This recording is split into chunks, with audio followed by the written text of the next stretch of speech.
Hello everyone, welcome back to Excel in Education channel.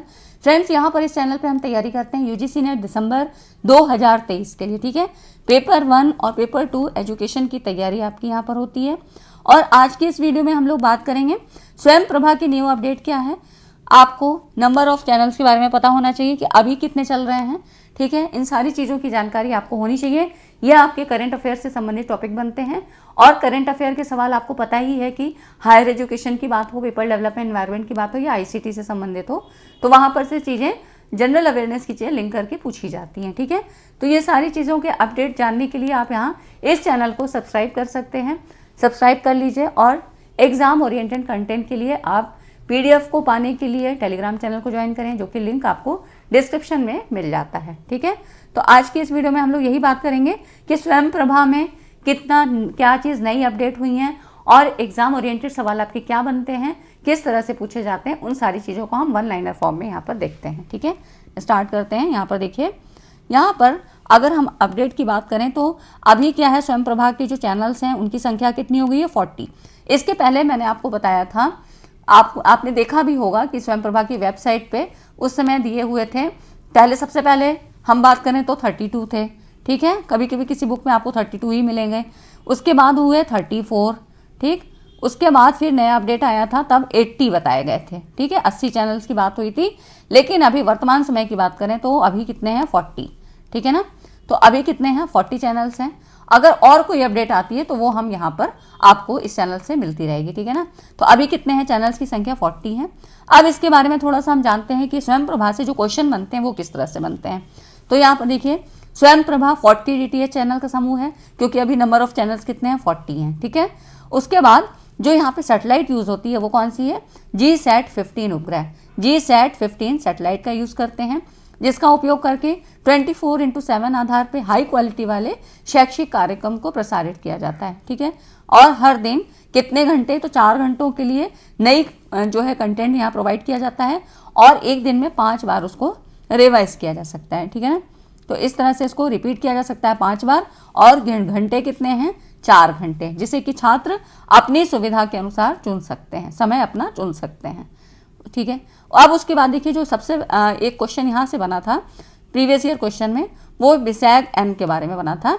दो channels are uplink from BSAG-N Gandhinagar. ठीक है, ये सवाल आपका यहाँ से बना था, क्वेश्चन आ चुका है PYQ में। उसके बाद जो कंटेंट प्रोवाइड किया जाता है किससे, तो वो IIT, UGC, CEC और IGNOU के द्वारा।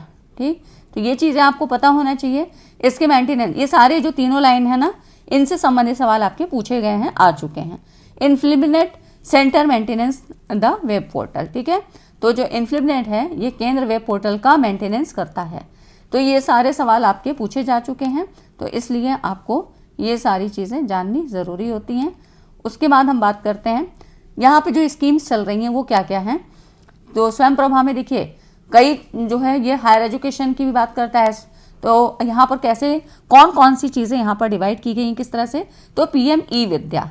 PM ई-विद्या क्या है, छात्रों और शिक्षकों के बीच विभिन्न प्रकार की डिजिटल या ऑनलाइन शिक्षण सामग्री तक मल्टी मोड पहुँच की सुविधा प्रदान करने के लिए शिक्षा मंत्रालय द्वारा, ये शिक्षा मंत्रालय के द्वारा भारत सरकार द्वारा एक अनूठा और अभिनव प्रयास है। ठीक है, तो भारत सरकार के द्वारा चलाया गया, शिक्षा मंत्रालय के द्वारा।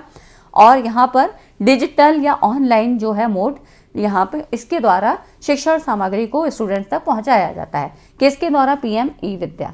इसके बारे में थोड़ा सा और देख लेते हैं। PM ई-विद्या की विशेषता सभी के लिए इसकी व्यापक पहुँच में, मतलब यहाँ पर जो दूर दराज के क्षेत्र हैं जहाँ पर की सुविधाएं नहीं हैं, तो उनकी भी पहुँच के लिए इसमें इसको बनाया गया है। ये इंटरनेट, रेडियो, सामुदायिक रेडियो, पॉडकास्ट और TV सहित जो भी डिस्टेंस लर्निंग प्लेटफॉर्म हैं, इनके अपने मल्टी मोड सेट के साथ सभी को शिक्षा सामग्री प्रदान करता है। ठीक है, इन सारे जरियों के माध्यम से, जैसे कि इंटरनेट, रेडियो, सामुदायिक रेडियो, पॉडकास्ट और TV, इन सब के माध्यम से यहाँ पर ये डिस्टेंस लर्निंग प्लेटफॉर्म पे चीज़ें प्रोवाइड की जाती हैं। ठीक है, तो ये सारी चीज़ें आपको होगी जो कि जाननी ज़रूरी होती हैं, क्योंकि सवाल जो बनते हैं वो एडवांस लेवल के बनते हैं। उसके बाद देखिए, एक साथी पोर्टल है। यहाँ पर ये जो पोर्टल है, ये कॉलेज प्रवेश और नौकरी ओरिएंटेड प्रतियोगी परीक्षाओं के अध्ययन और तैयारी से संबंधित शिक्षा और सहायता को पूरा करेगा। ठीक है, तो ये किसके लिए है? ये प्रतियोगी परीक्षाओं के लिए है। इसका उद्देश्य भारत के छात्रों और नौकरी के इच्छुक लोगों को उनके दरवाजे, उनके टीवी सेट पर मदद करना है। और इस उद्देश्य के लिए कितने होंगे चैनल? 40 चैनल। ठीक, तो ये हो गया साथी चैनल, ये आपका प्रतियोगी परीक्षाओं के लिए हो गया।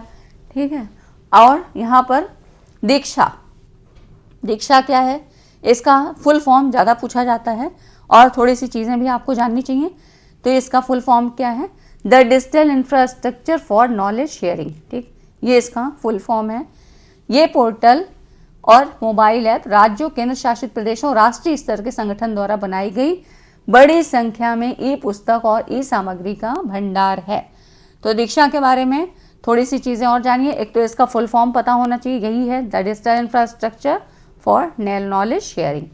ठीक, यहाँ पे SHA से पूरा शेयरिंग लिया जाता है ना। और देखिए इसके बारे में थोड़ी सी इसकी विशेषताएं क्या क्या हैं। तो यहाँ पर QR कोड का यूज़ किया जाता है।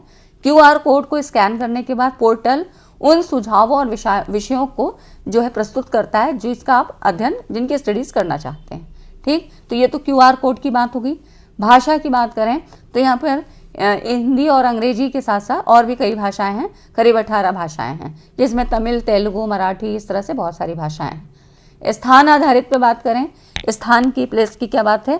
तो पोर्टल उस स्थान के लिए पूछेगा जिनसे आप संबंधित हैं। आप कहाँ से हैं तो आपको उस क्षेत्र में चल रहा है वो पाठ्यक्रम दिखा देगा। ठीक है, उस सामग्री को दिखाएगा जो उस समय उसके पास मौजूद है।